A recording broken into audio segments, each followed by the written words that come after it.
Alright, welcome back guys. In today's video, we're going to be talking about my 4090 Meshlicious build.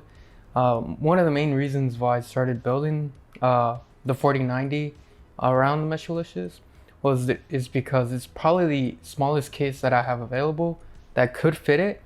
And it obviously couldn't fit in my H1, sadly, even in the 2022 version of the case. But I will be making a build in this. There is currently a discount for this case, which can open the door for really good budget builds, which I plan to make one soon. But besides that, I wanted to see the constraints of building with the 4090 in mind, considering this is a 4-slot card from MSI, and the MSI cards are a bit odd because the shape of the length of the card has like this very pointy edge, so it made me do a bit of like compromises for building in it. For parts, the CPU we're using is the 13900K, mainly because it's the high-end CPU, the most high-end CPU I have at the moment. Even though I know for sure it's gonna heat up that radiator pretty quickly, I just wanted to throw it in just to see how it'll play out. But a more reasonable option would be like the 13600K, which I do have available, which the CPU can be adequately cooled by that radiator. But speaking of the radiator, the cooler we're using is the NZXT Kraken 240mm radiator. It's the white version, of course, just to keep the aesthetic the same, with those two RGB 120mm fans. But yeah, for the motherboard, I'm rocking a Asus ROG Strix B660i, mainly because it was the most affordable option at the time that I was looking for one. It also supports DDR5 RAM instead of DDR4, which mainly for me is a plus because I really don't want to upgrade from DDR4. And the motherboard also has a USB-C header for that USB-C connection on the front of the case.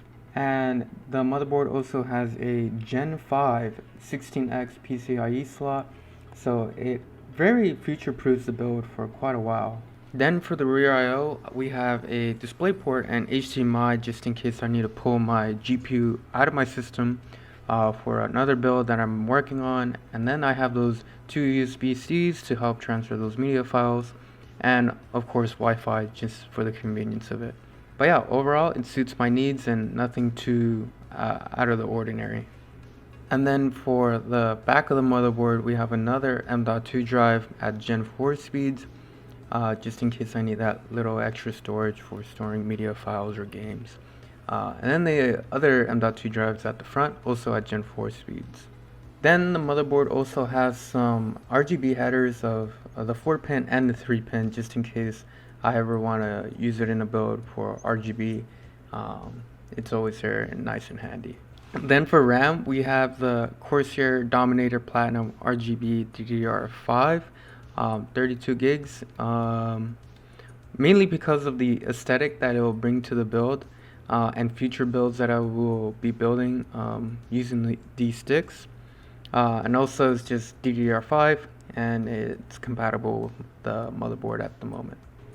Then for storage, I'll be using a 2TB Gen 4 M.2 SSD from Crucial. Is their P3 Plus model, which is a very great budget option for a Gen 4 M.2, but the low cache on it has made transferring large media files on it very slowly.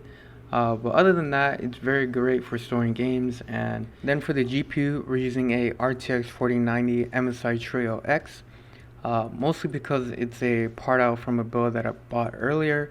But if I had the choice, I would be using like a 4090 PNY model, mainly because it's a conventional cooler. For the first game that I tested, I used Rainbow Six Siege at ultra wide settings.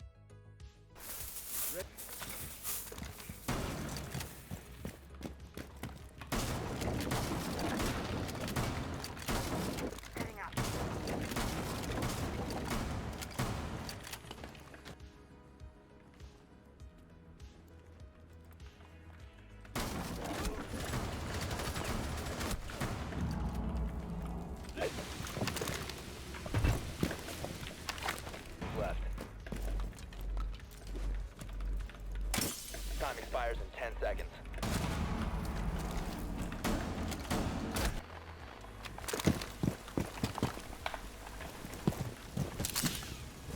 Breaching sequence activated.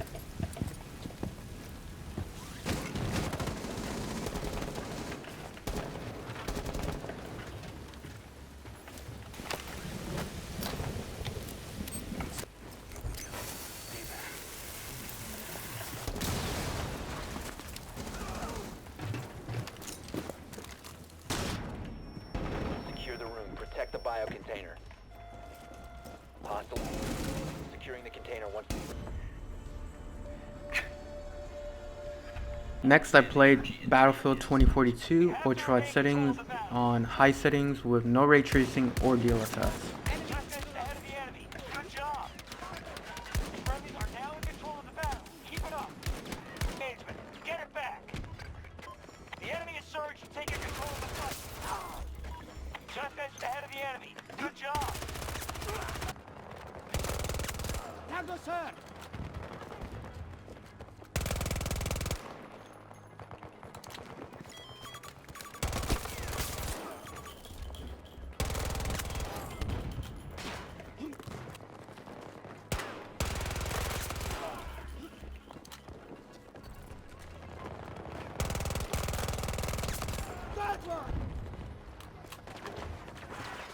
Friendly wounded.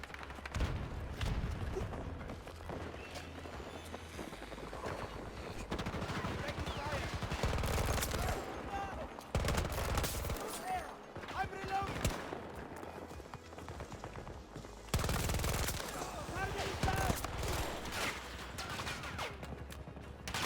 Next, I hopped in a game of Hell Let Loose, which is a game that I've been playing more often.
But yeah, that sums up everything about the build that I've done so far to it.